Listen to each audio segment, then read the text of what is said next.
আমরা সবসময় যা ভাবি তাই কি হয় আমাদের জীবনে? তো চলে গেলাম ফুলের দোকানে। এই ফুলের দোকান থেকে খুব কমই নিই, কারণ মনে হয় যেন আমি যেই ফুলের দোকান থেকে নিই তিনি আমাকে ঠকান না, বাদবাকি পৃথিবীর সব ফুলের দোকানই ঠকায়। কিন্তু আজ আমার ধারণাটা ভেঙে গেল।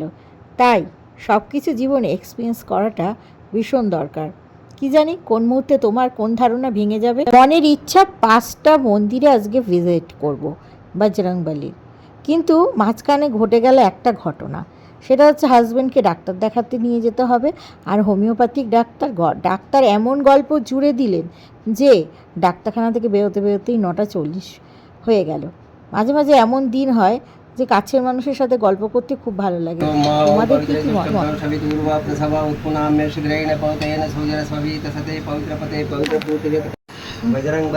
তুমি পড়ি দাও পণ্ডিতজি।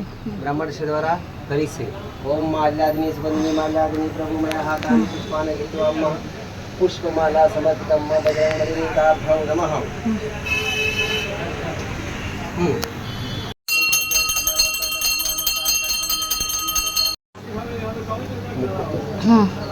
ओम रोगान सेजान पंचदुष्टा रुष्टादुक रोगान सेजान पंचदुष्टा हार रुष्टादुक आमान सकलान दिष्टांत। বেশি করতে হবে না, 2.5 পেজ দিলেই হবে, বেশি দিও না।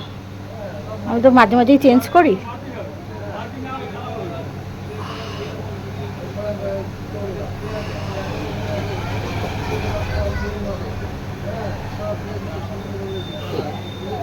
প্রথম মন্দির থেকে পুজো শেষ করে পৌঁছে গেলাম দ্বিতীয় মন্দিরে। দ্বিতীয় মন্দিরে গিয়ে পুজো দেব। তবে হ্যাঁ, এই যে আরাধনাটা চলছে এটা প্রথম মন্দিরে। ঠাকুরমশাই জিজ্ঞাসা করলেন যে আপনি স্নান করেছেন? আমি বললাম কেন এরকম প্রশ্ন? খেয়ে দিয়ে রীতিমতন স্নান ধান করে পুজো দিতে এসেছি। ঠাকুরের নামে মিথ্যা কথা বলবো না। ঠাকুর কখনো বলেনি যে তুমি শরীরকে কষ্ট দিয়ে পুজো দাও। তো যাই হোক, ওনার জন্মদিন সেলিব্রেট করব বলেই তো খেয়ে দিয়ে স্নান ধান করে পুজো দিলাম। তবে এই ঠাকুরকে কিন্তু ছোঁয়া যায় না, কারণ ইনি মহিলাদের ছোঁয়া স্পর্শ করা পছন্দ করে না। তোমরা নিশ্চয়ই সবাই জানো যে হ্যাঁ, প্রভুজি ছোঁয়া পছন্দ করে না মহিলাদের। তাই কিন্তু আমি অত বড় মালা নিয়ে যাওয়া সত্ত্বেও ওনাকে পরালাম না। গত বছর থেকেই আমার স্বপ্ন ছিল যে আমি ওনাকে খুব বড় মালা পরাবো, আর যেমন ভাবা সেরকম কাজ। আর পৌঁছে গেছি দ্বিতীয় মন্দিরে। চলো দ্বিতীয় মন্দিরে পুজো কমপ্লিট।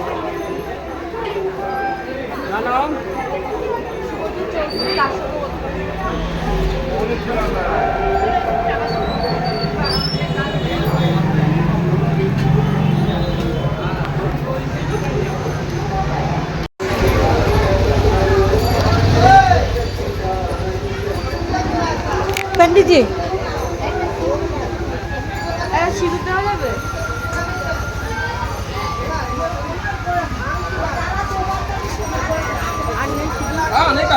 আমাকেও একটা দিও তো पंडित जी।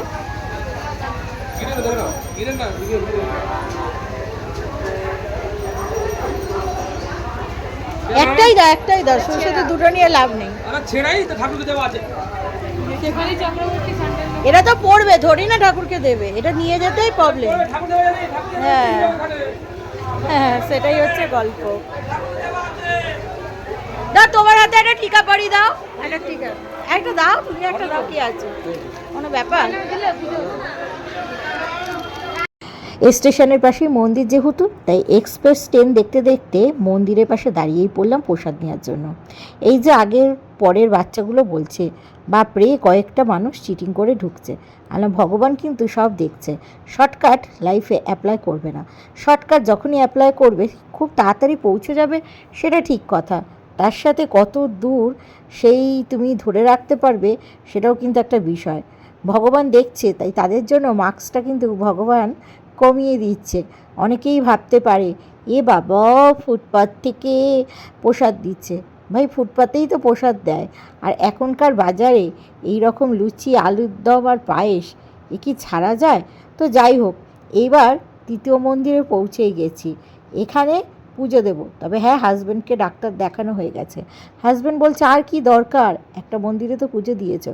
আমি বললাম না না না, আজকে আমার চ্যালেঞ্জ হচ্ছে, না গত বছরও করেছি, 5টা মন্দিরে আমি দর্শন দেব। দেখা যাক ভগবান আমার জন্য তার রাস্তা খোলা রাখে কি না সবটাই ভগবানের হাতের উপরে। দেখা যাক তিনি আমার জন্য কি লিখে রেখেছে।